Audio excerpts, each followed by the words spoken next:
So how is it every morning it is so easy to wake up and with the click of the mouse find another way America is being, well, not represented, embarrassed, mocked?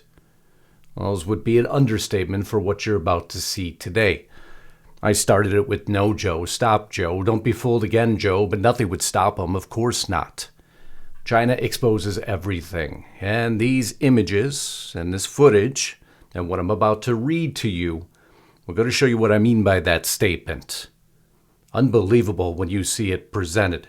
It should go to shock the world, but it'll probably be met without a whisper, of course, because most people won't even know it exists. But you will. And we're about to cover that here today. Now, before I do, and as you know, I do every broadcast, if you have not subscribed to the channel, I certainly hope you will. We have picked up thousands and thousands of subscribers over the last week. People are finally appreciating that it takes a sledgehammer of reality, a sledgehammer of words to capture the attention of many of the American people, and that's what we do here. Now, we also do this at Restricted Republic. That's the platform Lisa Haven and I created. No commercials, no interruptions to bring you the other news. If you haven't gone there, you don't know what I mean by that statement. If you do, you'll quickly realize and become a part of the Restricted Republic family. Right now, we're offering discount code FREEDOM.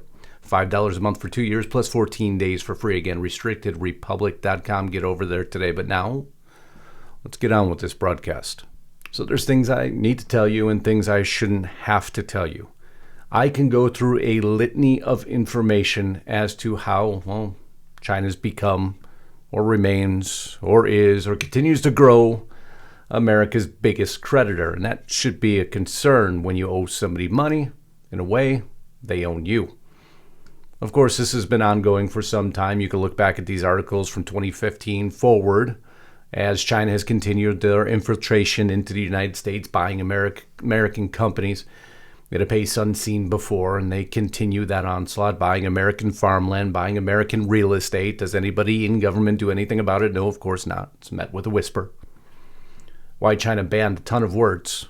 You know, such dangerous words as disagree.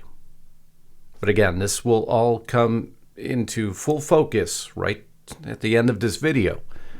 First, you have to paint for the American people. Now, many of you already understand this, but a lot of people don't.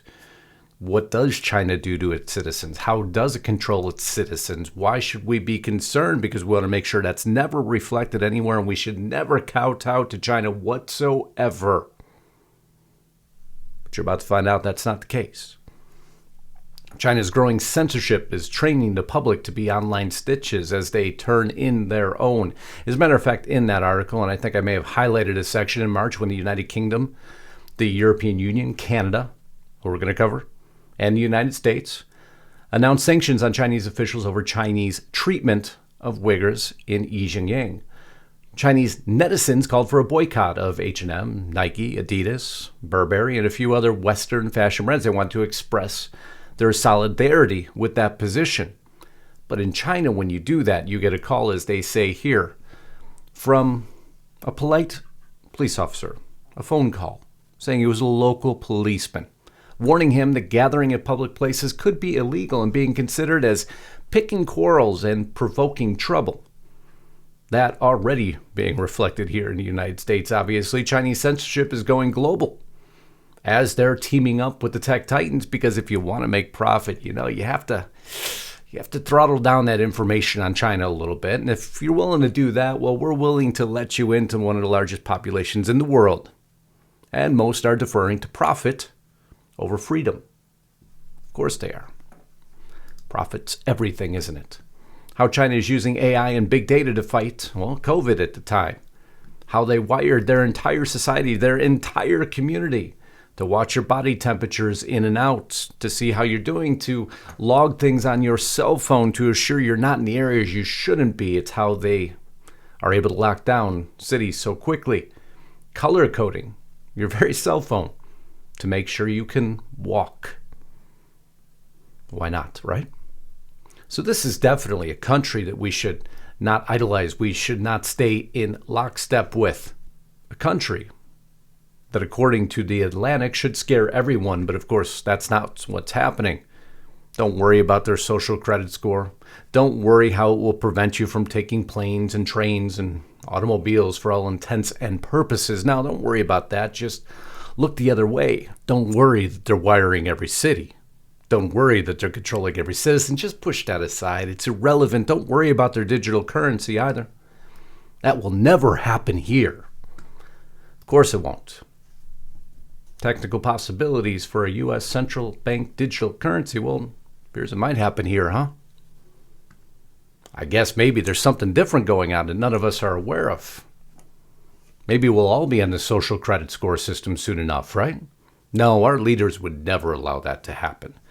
They would easily be able to identify a government system, a regime, that is suppressive to its own citizens, and the U.S., as being one of the most free countries in the world, at least it was, would never capitulate with a government like that, now would it? Foreign.senate.gov, even putting out the new Big Brother, China and Digital Authoritarianism, acknowledging exactly who China is. The Carnegie Endowment for International Peace, another think tank, we'll call it, the global expansion of AI and surveillance. And within it, they state that China is a major driver of AI and surveillance worldwide. They're leading it through Huawei. They're leading it through ZTE. They're leading it through China's Belt and Road Initiative. So we should be blocking them at every aspect. Huawei alone is responsible for providing AI surveillance technology to at least 50 countries worldwide. The guard should be up. We should be watching everything they're doing. We should be at capitulation zero. GOP lawmakers demand explanation for deeply troubling Chinese police stations in New York. We've covered this story before. The police investigate claims of secret Chinese police stations in Canada. They're everywhere. The U.S. and Canada should be the ones that are at the leading edge of stopping China, preventing their infiltration, preventing that form of government, looking for freedom. Is that what they're doing? A brazen intrusion. China's foreign police station raised hackles in Canada. Well, at least the citizens are concerned about it, but it appears our leaders may not be. We know what China does with their citizens when you disagree. You get re-educated. So Trudeau and Biden should be on alert at all times. But you see, they got a problem. The problem is China doesn't care about them. China has no fear of them. China mocks them. As a matter of fact, I'll give you the first example of that right now. And by the way, this just occurred. This isn't old footage. This was just a few days ago. Trudeau walking away like a hurt little puppy. Being ridiculed, being mocked, being scolded by Xi Jinping himself for all to see. He wasn't the only one that was mocked, though. He wasn't the only one China fooled again. That's how you're going to stand up against China? That wasn't standing up. That was fleeing. But when it comes to his own citizens, he has no hesitation whatsoever at chastising and throwing down emergency powers. But in the face of real adversity, we see the reaction. But this wasn't the first event. Just about a week prior, at this Asian summit, this is what we see. This happened, by the way, on Thursday, November 10th, 2022. We see this image. I don't know if you've seen this or not. I'm going to mute the volume out here. I have always disdained understanding that these leaders believe this is a show of respect. It is not. It is a show of capitulation. That you are no longer the leading authority when you go and mirror the images of another government, just like here. Biden and Trudeau are caught doing it.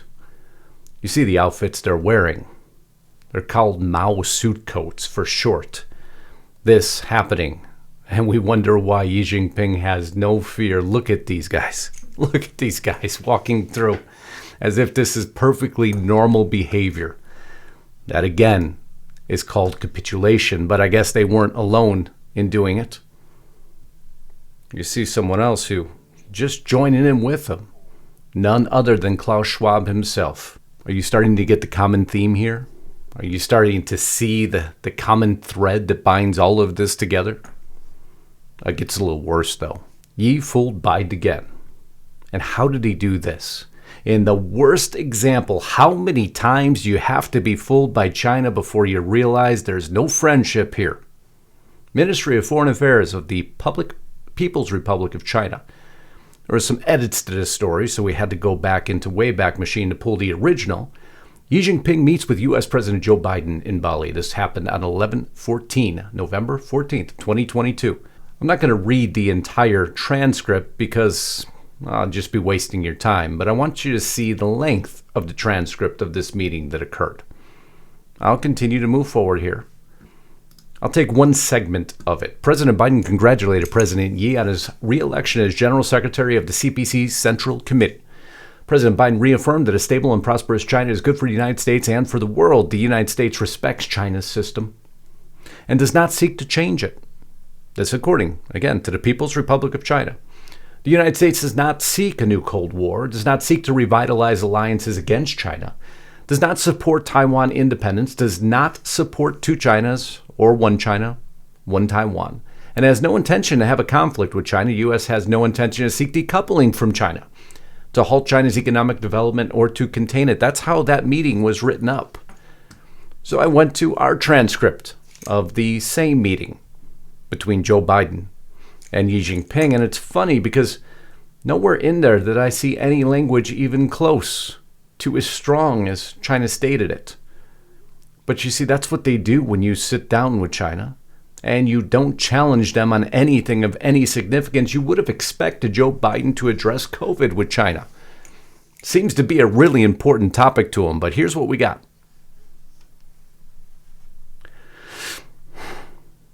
Nothing. Nothing. Nothing at all. It doesn't exist in this transcript, which is by far much shorter, only outlining how the two leaders exchanged views on key regional and global challenges. President Biden raised Russia's brutal war against Ukraine and Russia's irresponsible threats of nuclear use. It's the same storyline over and over again. And we had one person in U.S. government and come out and call him out. Rubio blasts Biden-Xi meet, says President dangerously misunderstands the CCP. I don't know, you think so? I want to thank John Whitehead for so much that frame up is to the Chinese authoritarianism, tyrannical regime itself. But the most important aspect here is when these images come out, when this footage is released, and it's met without a whisper. When you see China intentionally mock and manipulate meetings that occur with someone who should be in charge of the most powerful military in the world, and you don't challenge them, not even in your own statement, not one iota, you start to see the truth. Truth is revealed that China has no respect, not for Canada and not for Biden. And day by day and meeting by meeting, they continue to illustrate that as the campaign and that drumbeat moves on. And who gets promoted? Well, it's not the United States. I will continue to call this out at every example. That footage of them wearing those Mao shirts, Mao suit coats, call them what you want. That's an embarrassment. That's a capitulation. That's a kowtowing. And that is the last thing America needs right now. So China turns around, knowing that just occurred, and calls out the U.S. president, embarrasses him through a meeting and a transcript. And is there any response from the U.S. administration whatsoever? Nothing. And it is in nothing. It is in the absence of substance that you lose your very identity, your freedoms, and your rights. And that just goes to show you once again how often that is occurring. I love you all. Can't thank you enough for being here today. Until next time, Godspeed and God bless. Justus Knight, signing out.